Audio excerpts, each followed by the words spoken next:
Yeah, so quite a day out there. You're going 6 birdies in a row. I think that's the most you've had on tour. How did you feel in the midst of that? So a 61 and a 62 in the same group. Yeah. How did it feel to be kind of riding that wave and then the hole in one? Yeah, I mean, it was. I was hurting my head trying to figure out what our best ball was, but I think it was 57, which is pretty good. Yeah, it was really fun. I mean, Sungjae got off to another good start like he did yesterday, and I was just kind of hanging behind those guys until we made the turn. And then I love playing golf with Sungjae, and I was hoping that we'd, as we got to 7, I was like, all right, well, now I hope we don't play together because I'm up, 2 or 3 on him or whatever, 2 on him. But you're feeding off each other, right? There's just a lot of good golf going on. Chris ended up closing out really well too, and then he hit one of the most beautiful. That was one of the prettiest hole-in-ones I've ever seen. Prettier than any one I've ever made. I mean, it was 222, and he just hit this. His wind's off the left to a left pin. It's like you're not. I mean, there's only a few people that would land that left of it on purpose. He might be one of them, and he just hit this just perfect 5-iron that held the breeze and came down and went in like a putt, breaking left to right. I mean, it's just from that distance, that club. I'm like, Sungjae, there was all these other par 3s were way easier to make a hole-in-one on than that one, and then he obviously closed out with an eagle on the last to make our chances of playing together hard for tomorrow, but maybe Sunday. You mentioned over there you feel as good as you have in 9 years.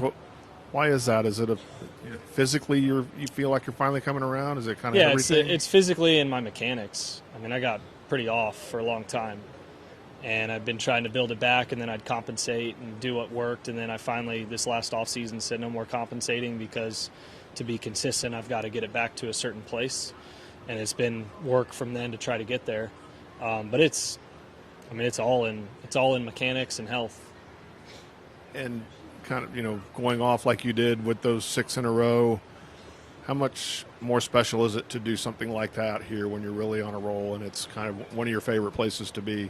It's just nice to it's nice to capitalize, right? Like we play the hole, and you got a wedge in your hand, you got a shot that you see that and you're kind of thinking, I should make birdie here, and it's just nice to do it, right? And I mean, just a lot of it just comes down to knocking in putts, and it felt good. I had a lot of family out today too, and I certainly have that tomorrow, and my kids will make an appearance this weekend, which will be fun because they don't come out very often. So I got to kind of see nieces and nephews in the crowd, and it's not a normal week, and it's fantastic. It's now that our families have grown and stuff, you get the little kids coming out, and it makes it even better.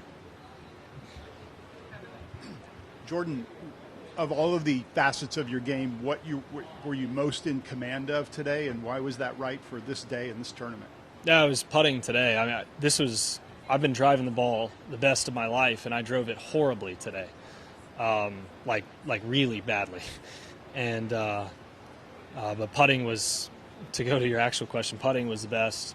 I felt fluid with it. I felt like I in what I've been trying to do, I've been trying to put it all together, and I know what needs to happen, but putting it all together into a fluid stroke and then being able to be outwardly focused has been the goal. And I felt like last night I did a really good job out here of that being the goal, find that, and then carry it into this morning, and then trust it on the course. And I just, frankly, I mean, I've been telling Michael for a while, I just feel like one lips in instead of lips out, and I feel like the lid comes off, and I lipped out a few yesterday. I had, one on number 10 go across the lip today, but then the one on number 1 could have been short and fell in. It's like, oh, wow, there is a hole there, and sometimes, I've certainly shown that I can get streaky with it, and was able to kind of get on the right side of that today.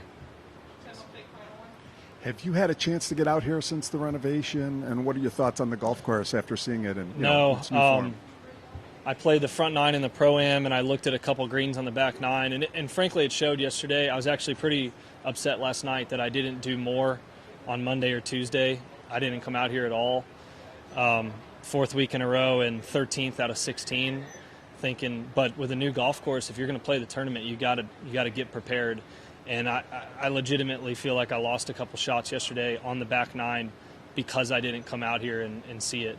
and that was eating at me a little bit last night because I'm like, why would you play if you're not going to prepare the right way? And luckily, today was I still haven't even seen the 11th green, but I had a tap in today, and yesterday we were on the back right, and I was chipping and all that. But I think it's awesome. I think the problem right now is that this is like the first time in the history of Dallas, Texas, that you'll have 4 or 5 days of very little east wind and soft conditions in May.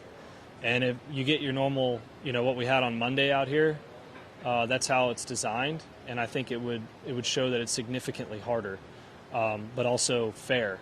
I think it's awesome. I think the tour's done a good job with the tee boxes on the par threes, because there's obviously a design element to it where it's not just like you're supposed to play the back of every box to every pin.